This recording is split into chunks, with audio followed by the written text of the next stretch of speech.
The Neo Egoist League is finally coming into an end after what felt like decades. However, one question remains unanswered. One question remains on everyone's mind, which is who will make the top 23 list and be eligible to represent Japan in the U20 World Cups. Well, that's what we are going to answer today, as we will be predicting the top 23 list, as well as giving salaries to each player. And so, ladies and gentlemen, let's not waste any time and jump right into it. Coming up at number 23, we have Fukaku Jin, the former goalkeeper of the U20 team and the current goalkeeper of Ubers. With a salary of 28 mil, Fukaku's inclusion is a weird one. However, it is rather mandatory. That's because you need at least 2 goalkeepers in order to participate in any competition under FIFA. And so Fukaku's inclusion is mandatory. And because we know his salary, there isn't really much to say about him. And so moving on to the 22nd place, which is taken by none other than Raichi Jingo at a 28.5 million salary. Now Raichi in the Ubers game was rather impressive. However, he still ranked last, and in the PXG game, even though he is visibly evolving, he still was not impressive enough. Or at least, he was not as impressive as I expected him to be. You see, he got bodied by Karasu in the midfield. And honestly, who didn't, right? Karasu dominates almost everyone. But losing in your dedicated position is rather bad for Raichi. However, if you could believe it, that's not all. He got completely wrecked by Charles multiple times as well. He was not able to keep up with him at all. And I mean, again, not everyone can keep up with Charles, but at least I would expected him to react to him once or twice, but he actually never did. And from that you might think, why is he even on the list?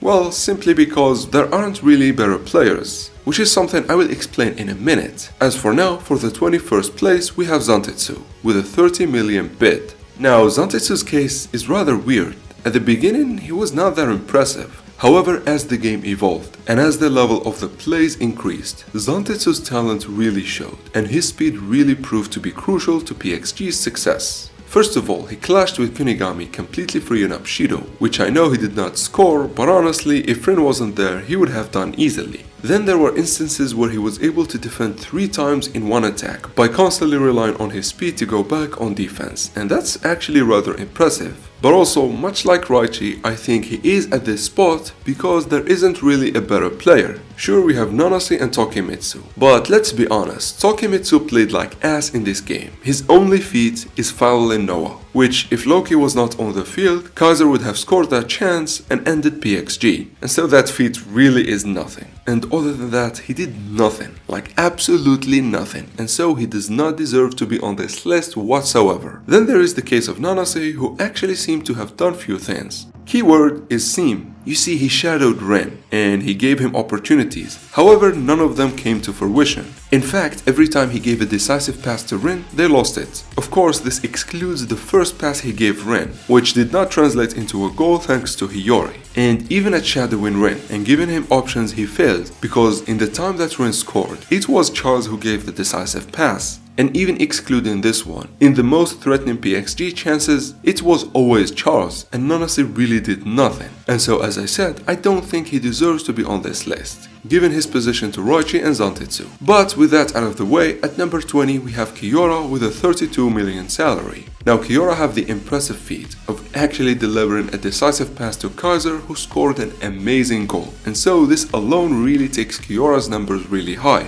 However, that's not all. He stopped Shido in the final PXG attack, he was doing great in the midfield, and overall he was a very crucial player to the success of Bastard in this game. At number 19, however, we have Corona with a 35 million bid. Now, Corona is a very tricky player, because he got subbed in and then subbed out, and so you might think he did absolutely nothing. Well, not quite. In the few minutes he played, he actually was amazing shadowing Isagi, and he was able to create a lot of opportunities for the Egoist. However, none of them came to fruition, and so I can't really place him any higher. At number 18, we have Gagamaru Jin with a 36 million salary. Now, much like Kiora, Gagamaru is also a player who played a crucial role in the success of Bastard in this game. PXG actually reached the net only 3 times, and 2 of those chances got translated into goals, and only the 3rd was stopped by Gagamaru. However, we have to look at it from this perspective. You see, that play was built up by Loki, and Rin forced his way through both Isagi and Kaiser, and so that save is actually very crucial and is the only reason why Kagamaru gets this high spot. But at number 17, 16 and 15 we have 3 players from Ubers, which are Sendo, Nico and Aryu, with a 37 million bid, 40 million bid and 45 million bid respectively. Now we already know all about these players and so nothing really to be said here. So moving on to number 14, which is Otoya with a 48 million bid. Now this is where we reach the realm of speculation, because we do not know how the Barsha vs Menshine game will go. However, following the trend, I think Otoya will do amazing much like the previous game, and if nothing, I think he at least can assist in 1 goal. And with this consistency of a performance, I think he deserves the 14th place. At number 13, however, we have the Crow Karasu with a 52 million bid. Now here's the funny thought, Karasu in this game actually played like Isagi in the Menshine City game, dominating the midfield completely, both on defense and on offense, and so I think this will grant him a 52 million bid. And if you say that Karasu deserves much higher, I think he's not going to get any higher bids simply because it is confirmed that PXG will be losing this game. And as you all know, the players of the loser team don't typically receive the same praise as the players of the winning team. Case in point, Baro and Isagi in the Ubers game. And so for that reason, I really can't place Karasu any higher. But at number 12, we have his friend in crime, Hiyori, with a 55 million bid. Now, Hiyori in the Ubers game was insane, and had he carried that level of performance in the PXG game, I would have definitely put him in the top 10. Sure, he stopped Charles at the start, however that was about it. Even his decisive pass towards Isagi was stolen by Kunigami of all people. And you might think it was still Hiyori since he passed while being pressed by 3 players. The fact of the matter, the assist goes towards Kunigami, and so poor Hiyori gets dealt the short end of the stick. And this is a running theme. His decisive pass to Isagi got blocked by Karasu earlier, and now his decisive pass to Kaiser got blocked by Shidous of all people. And so honestly, despite me thinking that he deserves far higher of a placement, simply because he has insane plays, I don't think the salary system accounts for those plays unless they translate into goals, and so for that reason I think Hiyori will be sitting at the 12th spot with a 55 million bid. Then coming up at number 11, we have Oliver motherfrickin' Aiku with a 60 million bid. Much like is the case with Sendo, Nico and Aryu, we already know about Aiku, and so ladies and gentlemen, let's move on to the top 10. And so coming up at number 10 is Kunigami Rensuke with a 65 million bid. Now, Kunigami in this game was rather impressive if you think about it. His most impressive feat to us is actually him locking down Shidous. However, I don't think that's a feat that the salary system accounts for that well, especially because he lost to Zantetsu once and he lost to Shidous off the ball movements now twice. However, if you think about it, that's not all what Kunigami did. First of all, he has an assist to Isagi, which is enough to raise his salary. Then we might see a second assist, since he was the one to intercept the ball from Charles and passes it to the air. If the ball is scored directly, I think he gets the assist. However, if the attack is rebuilt, he will not be getting it. But the case still stands that he was the player who regained control of the ball and rebuilt the attack that resulted in the final goal of the game and the winner of the whole Neo Egoist League. And so I think that's worthy of giving him the 10th spot. But at number 9 we have Chigiri Hiyoma with a 70 million bid. Here again we reach the realm of speculation. You see, the way things are going, I think Chigiri is only going to score 1 goal. That way he does something and he improves, and at the same time he stays close to Kunigami, since the writer is building a rivalry between the two. Much like Nagi and Baro, we have Kunigami and Chigiri. Now you could say that scoring a goal should grant him a higher salary, and that's definitely true. However, think of it this way, if you score a goal similar to your previous ones, the salary does not increase as well as the first time, simply because the clubs have already judged your level, and so we will not be getting that much of an increase. However, it is still a goal, and I think a 15 million increase is fitting. Then coming up at number 8 is Ryo Mikage.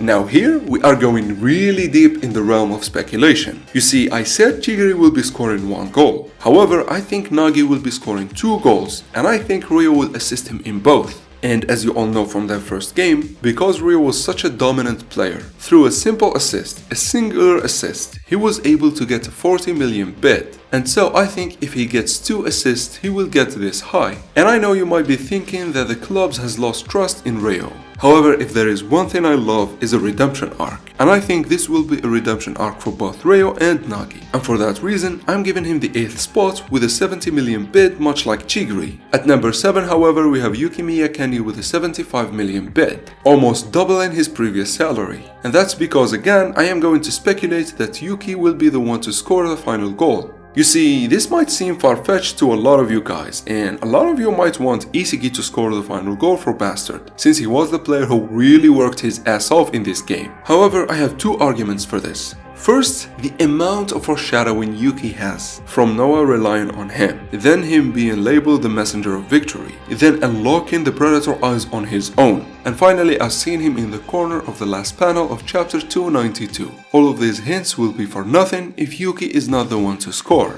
And as you all know, the writer loves to drop hints that end up being true, such as the case with Kaiser and Isagi playing together. And I know it's not always going to be true. For example, Noah calling Raichi the key for them to win against Ubers, only for it to end up being Isagi. However, the amount of foreshadowing on Yuki really makes me believe that he is going to do something crazy. And then there is the fact that the final chapter of this game is labeled A Birth of a New Hero. Now, we already know Kaiser and Isagi are the heroes of Bastard, so this definitely does not include them. Kunigami, who is the first to come in mind when we say hero, is actually eating grass on the ground after clearing the ball from Charles, and so I don't think he would be doing much. Now, a lot of people are speculating it is going to be Ness. They are saying that he will awaken, do something crazy, and then pass the ball to either Kaiser or Isagi. However, the label hero is specifically used for a player who scores the winner for the team, and so doing an assist does not grant you the label hero. But keeping up with Ness, I think he is going to awaken, and he is going to do something insane. However, because Rin is on Isagi, and Shido is on Kaiser, I think he will choose to pass to Yuki, and the latter will score an amazing goal. And that's the reason why I am placing Yuki this high. But moving on to number 6, which will be Bachara Meguro with 100 million bid. I think Bachara is going to score yet another amazing goal, which will grant him the 100 million bid. However, I honestly do not see Barca winning, specifically due to Nagi's awakening and Nagi's redemption arc. And for that reason, I think Bachara will score 1 or 2 goals and ended up at 100 million bid. But with that, we reached the top 5, ladies and gentlemen. And speaking of the redemption arc, at number 5 I have Nagi Seishiro with 120 million bid. Now, as I said, Nagi will be scoring 2 insane goals. I mean, Nagi's goals are always insane. It's honestly always a matter of can he score. And I am speculating that he is going to score 2 insane goals that could honestly grant him a 200 million bid. However, the only reason I am going to stay conservative with him is, as I said before, the clubs will not trust him as much. They will be impressed by him and give him a very high salary, but I honestly doubt they would give him a salary that is higher than other players who consistently score.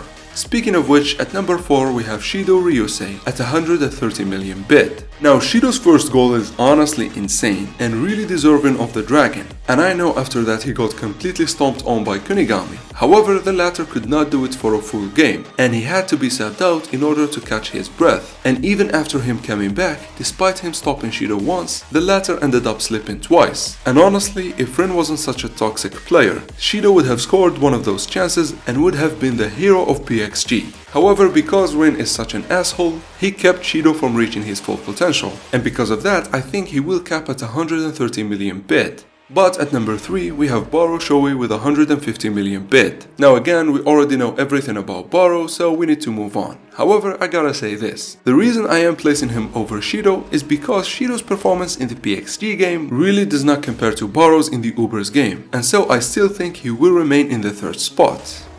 Coming up at number 2, and since I said Yuki is going to be the one to score the final goal, I think it's going to be Isagi motherfreaking Yoichi with a 200 million bid. Now, you might think that Isagi has done way too much in this game for him to be second, and that he actually wants to be number 1. However, there are a few reasons onto why he is at number 2. But in order for me to explain that, I gotta talk about the number 1 spot on our list, which is obviously Rin Itoshi with a 220 million bid. Now, first of all, as you can tell, they are very close to each other in the salary. However, the reason I am placing Isagi second, simply because from the club's perspective, Isagi has done nothing but lose to Rin. Think about it this way, every time Kaiser stopped Rin, the clubs would have seen it this way. Isagi charges Rin, he loses, and then Kaiser saves the day. And so even though it is incorrect from their perspective, Isagi is losing to Rin and Rin is losing miserably to Kaiser, even though we know that's not the case and Kaiser and Isagi are working together. Another thing, they both would have scored a goal each. However, Rin's goal is far more impressive than Isagi's. And I know I said before that players who are on the losing team don't get the same recognition as players who are on the winning team. However, you have to think about it. Isagi would get a 50 million increase, while Rin is only getting a 20 million increase. And that's another contingency point. Why would Rin only get 20 million increase even though he is playing like crazy? You see, him not passing to Shidous costs PXG the game, and I honestly think the clubs would pay attention to that. And for that reason, I think a 220 million bid is fitting for him. However, that's the list for you guys. I really hope you enjoyed the video and I wanna see what do you guys think and if you agree or disagree with me. But that's all I've got for you today, guys. I really hope you enjoyed the video and until next time, thank you for watching.